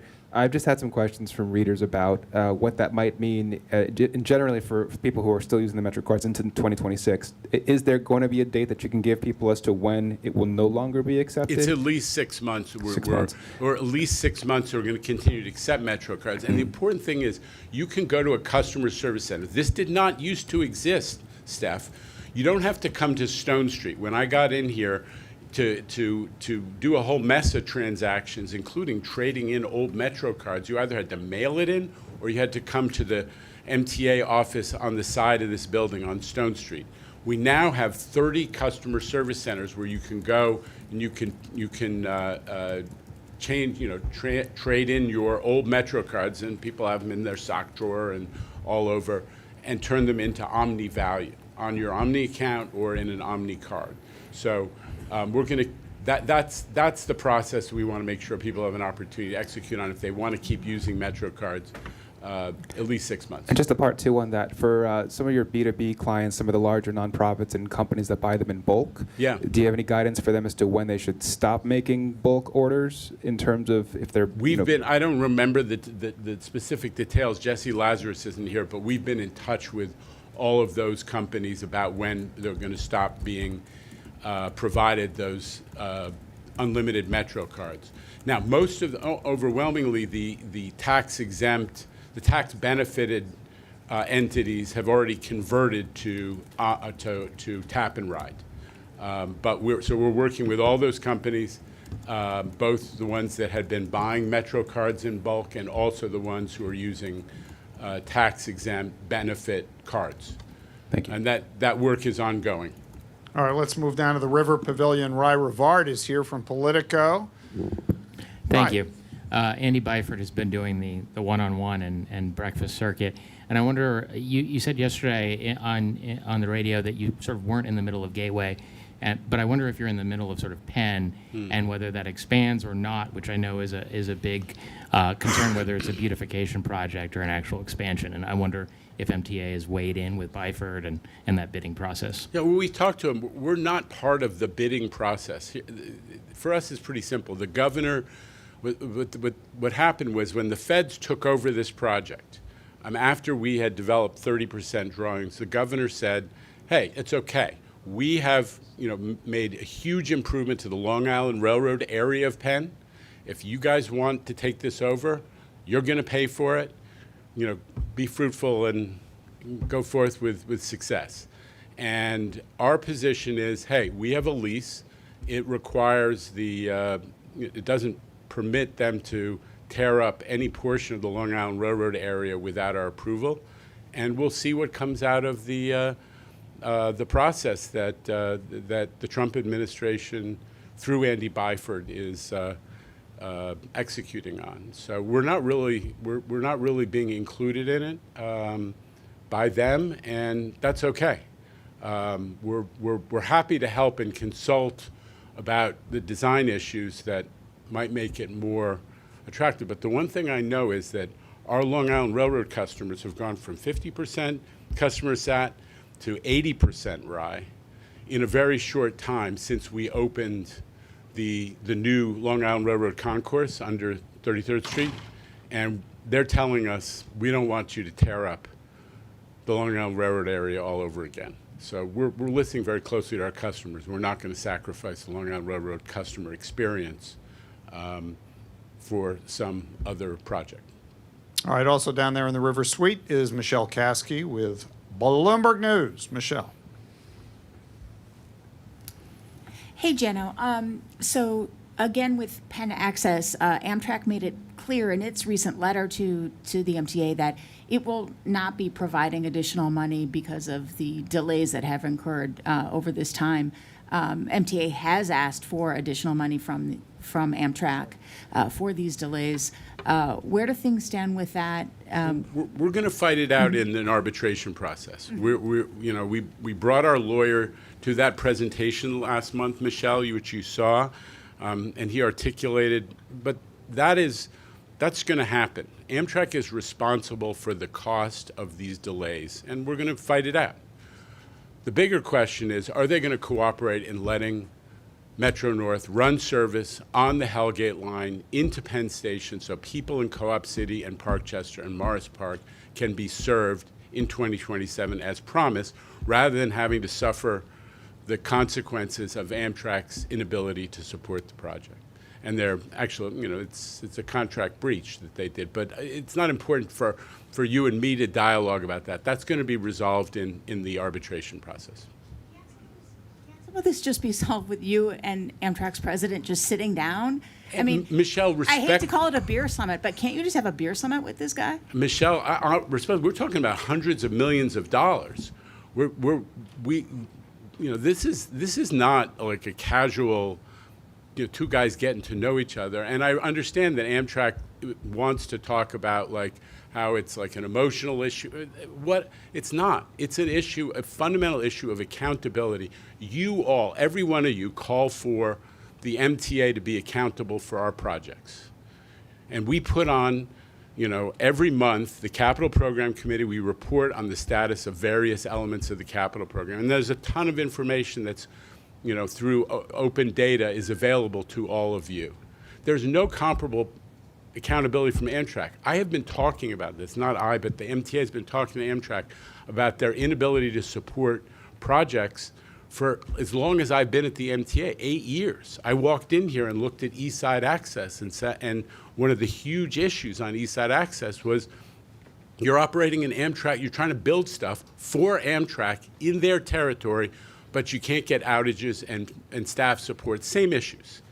And they've never managed to fix it. Through the Biden administration, at the Northeast Corridor Commission, we were talking about, would Amtrak allow us, the Long Island Railroad or Metro North or other qualified professionals, to come in when they couldn't provide the workers? And that didn't get agreed to. And they still control it, and they still don't make good on those commitments. So it's an issue of fact and accountability and professionalism. It's not an issue of, human chemistry between me and Roger Harris or anybody else. I have no animosity towards those people. I just want Amtrak to be accountable for what they're doing to projects, which has huge consequences financially and in terms of people's lives in this region. All right, next up What do is you want Al. to say? Go Oh, ahead. sorry. I think I'll just go back to the beginning of your question, Michelle, and just add that actually, to their credit, Amtrak did not say that they were refusing to pay for the cost of delay in that letter. And they did say that they were willing to discuss 2027 service with us, which is our biggest priority. As the chair mentioned, there are some caveats that are unacceptable in that. And the other thing that was disappointing about that response so far is we haven't seen commitments from them to help us solve the problems, these fundamental problems that are holding back the work from getting done. And that's what we didn't see in that letter and that we would really like to see from Amtrak.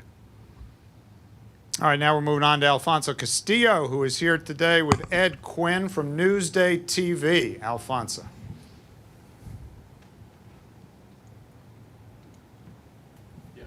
Hi, Jenna.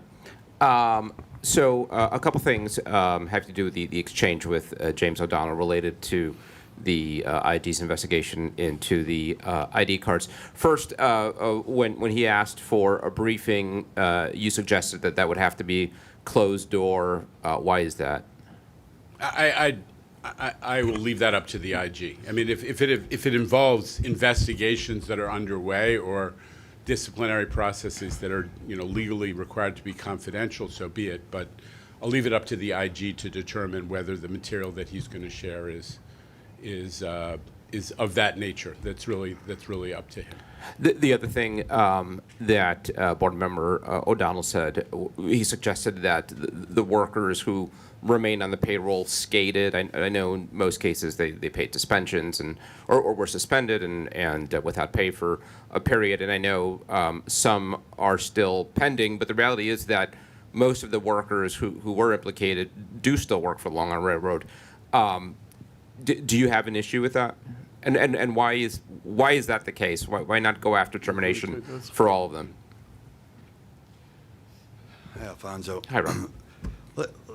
Let me just state this once again. We are as angered, outraged, and disgusted with the behavior of these 36 employees as board member O'Donnell is. And that is why we took swift, decisive, and strong action against these employees, taking them out of service immediately without pay. So to say they're on the payroll, that's not factually true. They're not on the payroll. They're out of service. This was recognized by the Inspector General as to our actions. And the employee that you interviewed himself cited how we were sticklers for our policies. Now, with that being said, there's a process. We have to follow that process. There's a Railway Labor Act that we have to follow. We can't just arbitrarily act and violate their rights. We're going through that process. So whether an employee is fired or they decide not to face the consequences of their actions by resigning or retiring early, the end result is the same. There's financial impacts. There's diminishing pension. They will not get a full pension. They lose their medical benefits. There's even impacts to their rare retirement. So there's long-term impacts to that as well. We have acted decisively against these employees, and we will continue to do so. There are employees still out there that are facing termination. I've been there a long time, Alfonso, and we have taken unprecedented action against these employees. I'm confident in saying that, and that we're at the press conference the other day where the head of the largest labor organization, right, he seemed pretty outraged himself, and he doesn't condone this actions. He shares our outrage, I'll put it that way, against what was done, and we will not tolerate it, and we're moving forward with the disciplinary process. Is it the case that with all the workers whose disciplinary proceedings are still pending, you'd be seeking termination for all of them? I've stated it before, all the employees are facing discipline up to termination. You have to remember, the discipline cases, they have rights. It's a process, right? It's not a legal case, but it's a disciplinary case. It's based on the factual evidence provided. And as we have more concrete evidence, we're going for more severe punishment. And that's what we're doing in this case. Thank you. All right, next is Haley Brown of the New York Post. How are you going to convince the mayor-elect that free buses are not a good idea, especially with concerns about the city and state's economies and potential funding gaps? You'd mentioned that you'll have some debates when you're in Albany, so what are you going to say to convince him? I've articulated some of the issues, and I'm confident that with a pro-transit governor, a pro-transit mayor, we'll work out whatever issues remain. What are the issues that you articulate? Just if you could go into You some can go detail back and about look what the at the discussions will clips. look I've like. talked in multiple different fora. Sorry, I'm not trying to be rude. I'm just looking for specifics. I think we're asked and answered. Let's move on to Jose Martinez of the city, who is on the Zoom I'm sure you're equipment this capable afternoon. of reading other publications, so please go ahead and help yourself. Go ahead, yeah. Jose. Need to unmute Jose. We've got the little mute icon there. There you go. Hello. Two questions. First, on Omni, given the number of speakers that address the issues that they say they continue to have with that system, will those issues be resolved in time for the new year? I'll let you answer that one, and then I'll try to remember my second question. Jamie, do you want to talk about some of that? I know that, that this is adopting a new technology within the system. I think we have to acknowledge that by and large it is working extremely well for the vast, vast majority of our customers. It got us to the point where we were able to make the decision to sunset MetroCard. And of course, as we've mentioned, we have at least the first 6 months of the year, for the last MetroCard users. But there's issues that arise day to day as we're managing a big system like this, and we're holding the vendor accountable, and they're getting it fixed. So we're confident that the system is going to be working. And thank you, Jamie. I just want to be clear that there is one of the issues that's important to emphasize is it is possible to sort of to see your balance and to look at your Omni account online. And we just need to make sure people are more aware of that. That word needs to get out a little more broadly, and it's part of what we're going to be doing. And you can go to any CVM, you can go to any of the vending machines and see what remains on your Omni card as well, in addition to other fare media that you're using. So we need to get that word out a little bit more broadly. Obviously, we heard some of that from the podium today, and we'll keep working at it. That's one of the reasons, Jose, that we've established these 30 customer service centers, because we want to, reach out into all the different New York communities rather than just forcing people to come to us or to use the phone or otherwise. And thank you for that. And on to the second question, which I did remember initially. What makes New York different when you talk about SEPTA or CTA or other systems that are facing severe service cuts or fare increases? Fundamentally, in its most basic terms, why is New York in better shape?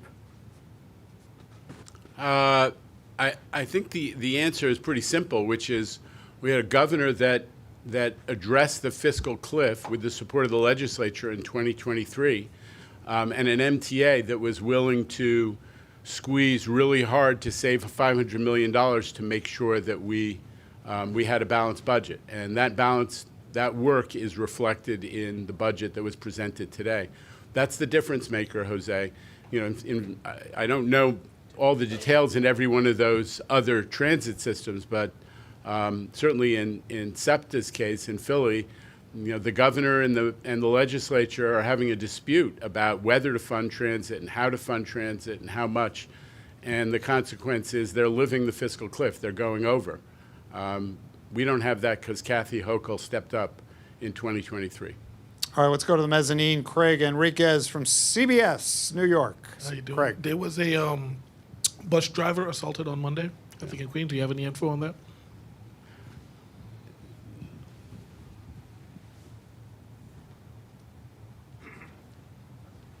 So we take the safety of our employees very seriously. I've said it before, employees come to work and they should be able to go home in the same condition that they came to work. And in this case, it didn't happen. The individual didn't take he didn't recognize the location where he was trying to go. The bus that he got on wasn't a bus that he thought it was, and ultimately assaulted our bus operator, which is despicable, right? We have cameras in every bus. We have cameras on every train. And, we're not going to stand for this. Like, we will, every instance in which one of our employees are assaulted, we will pull the video and we will provide that to NYPD, and we will support every effort to make sure that these individuals wind up behind bars. All right, let's go to Ramsey Khalife from WNYC Gothamist and the On the Way newsletter. Ramsey. Two questions. So in the final proposal budget document, if I'm understanding it right, the MTA is predicting just about a 0.9% drop in subway ridership for 25-26, but then a 1 to 2% in the subsequent years. Can you just explain what's informing that prediction? Mm-hmm.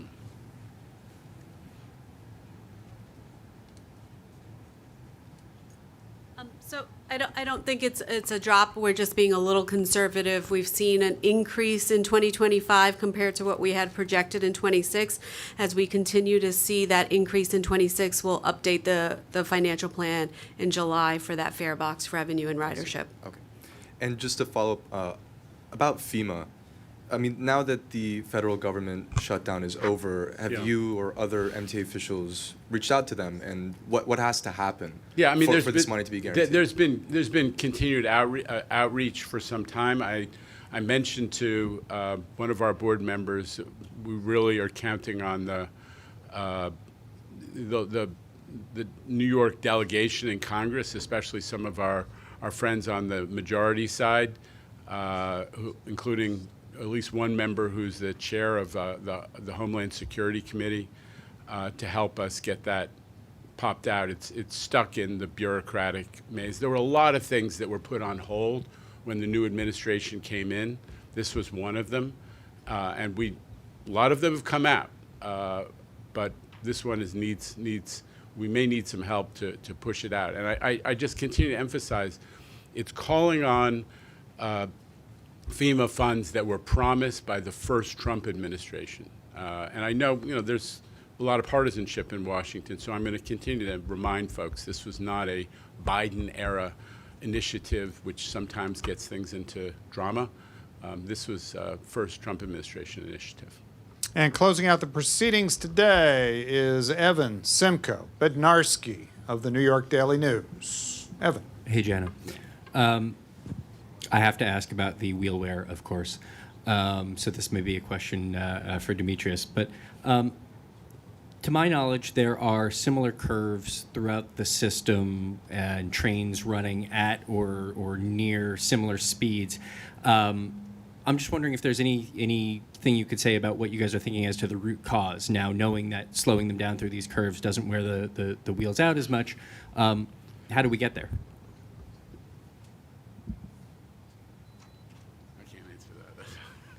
So, look, the great thing about what we've done at the MTA is look for opportunities to speed up the commute for customers, right? We've looked at every opportunity to make sure we can make the trip safely, as quickly as possible. And one of the things that we did was introduce new technology, new trains, and CBTC. CBTC allows you to go a lot faster within a short period of time. And so we have the ability to also make adjustments, right? Some instances you don't want to go the maximum speed through an area through CBTC. You may want to slow it down a bit. And that's what happened in this case. We have the ability to go faster, but we don't need to go as fast in these scenarios, and we slowed down on the curves that we identified the issue at. And those curves are all along the QBL, right? Yes. Thank you. All right, that's Queens Boulevard line. Thanks, everybody, for joining us today. Jamie, Jay, Demetrius, and Jano, good afternoon from Lower Manhattan.